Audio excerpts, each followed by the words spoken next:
Welcome to the Car Coal Collective.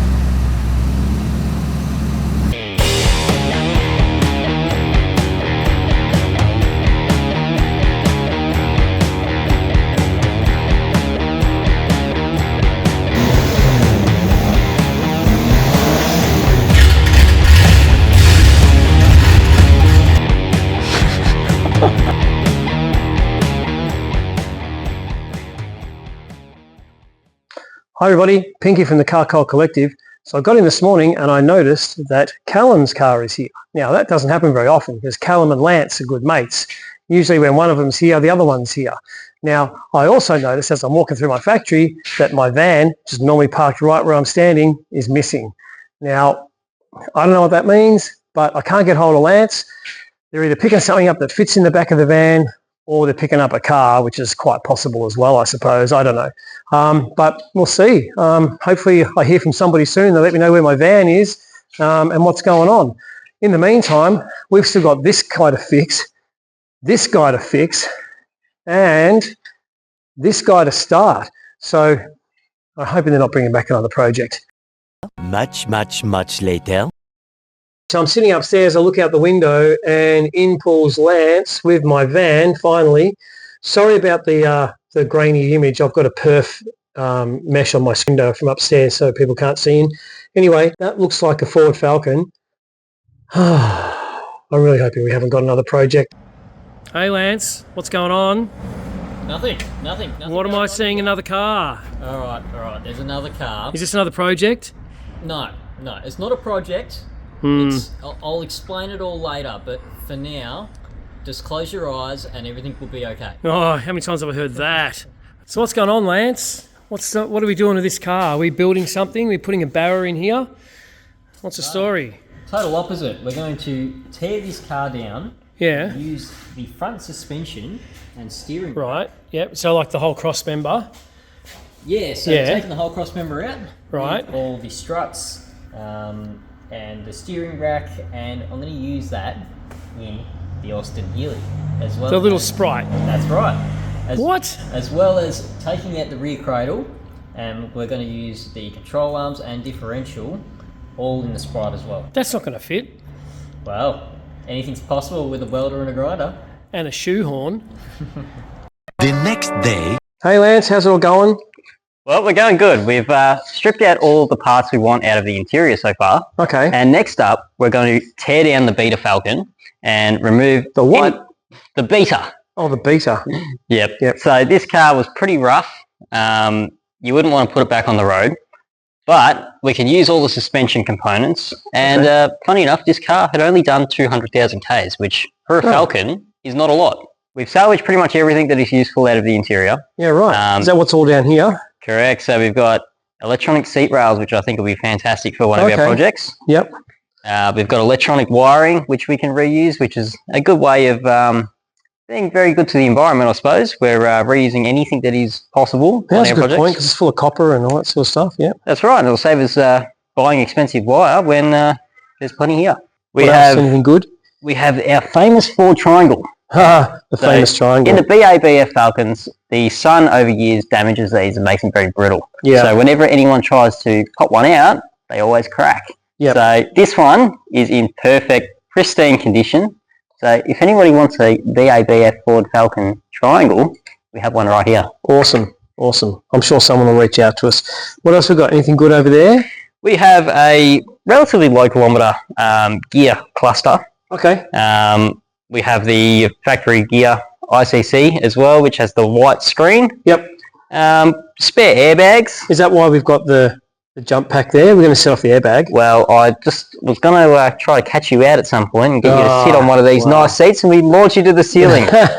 Seen that before. Let's not do that. Let's see if someone wants to buy it. If anybody's out there and needs an airbag, just reach out to us and we'll be able to find us through the channel. Soon after. Hey Lance, now that it's up in the air, what do we got? Well, we've got a lot of good components. Okay. We've got a 3-2-3-1 ratio standard rear diff. So how do you know that for people that are checking those out? All these Falcons, luckily, when Spicer made these, they put a sticker on the back of it for you. Oh, so you can easily read your ratio It's not an LSD. Would have been nice if it was. Okay. But there is many options available for these diffs to either lock them up with a mini spool or stick a torque block or a clutch type LSD in the back of it. Yep. So we can reuse all the original components in it. Right. Okay. So you're going to take that entire rear cradle? Yep. Is that the plan? Whole rear cradle is going to come out of the car. Yep. And we're going to do the same with the front. Okay. Because we'll reuse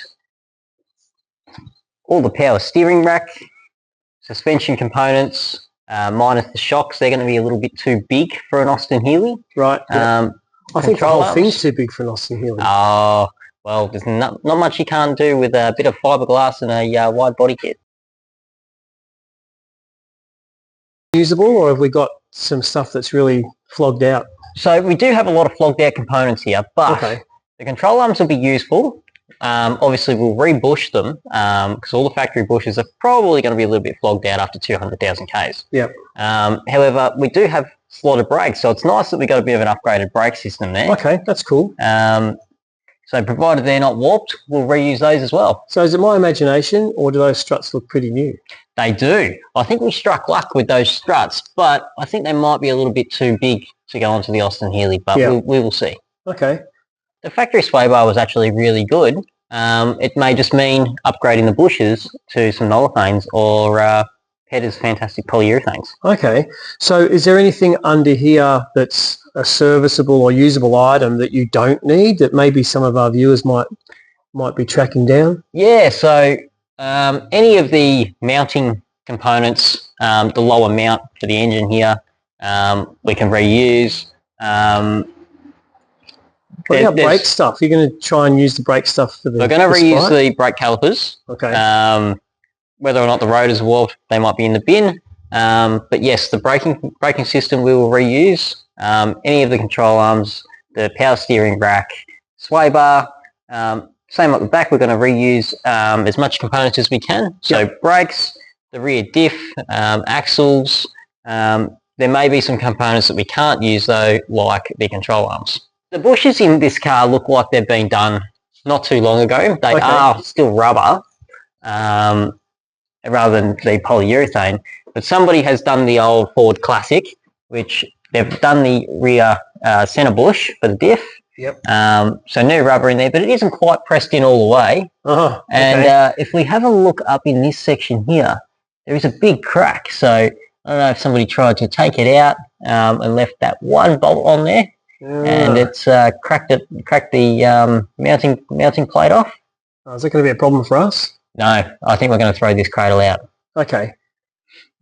Do we need a cradle? Are we going to just get another cradle? What's the plan there? Or custom make something? The plan will be to actually have this differential fitted quite like a Holden VT Commodore. Okay. So if anyone out there knows much about VT and BY Commodores, how the diffs bolt in, we're actually going to make a similar mounting mechanism for this diff. Right. So there won't be all this stuff in the way, and it also makes a bit of a fast access. So if anything goes wrong with the diff, we can unbolt it with 3 bolts and it's out. So Lance just mentioned an Austin-Healey Sprite. So for anyone who's not aware, let's do a super quick history of what that is. So most people are familiar with the bug-eyed Sprite, also known as the frog eye, back home in Pongolia. But what is it really? Well, the Austin-Healey Sprite is a rear-wheel drive, 4-speed, manual, open-top sports car produced in the UK from about 58 to 71. Down under, they came with a 948 in the bug-eye, but jumped up to a whopping 1100 in the Mark II, taking the horsepower from 43 to a scary 46.5, or about 35 kilowatts for you young whippersnappers. So roughly the same power as 2 angry nanas pushing a shopping trolley. But anyway, since we're talking about suspension this episode, let's focus on that for now. So the rack and pinion in an Austin-Healey Sprite was derived from the Morris Minor 1000 and the front suspension from the Austin A35. The front suspension was a coil spring and wishbone arrangement with the arm of the Armstrong lever shock absorber serving as the top suspension link. Well, I reckon we need to check this because we've been talking about this for a while. I reckon, now I'm not going off the track, but just the outside, I reckon we're at about 1750, right? So it's pretty wide. So let's have a look at the Sprite. Obviously there's a difference between the front and the rear, but it's we're talking like, I think it's an inch difference. So measuring across the front, outside to outside, we're looking at about 1330. So a good 400 mil difference. So I don't know, well, I guess if the wheels are about 200 or so, we're probably going to land with the wheels just outside the guard. So we're probably, fair way out.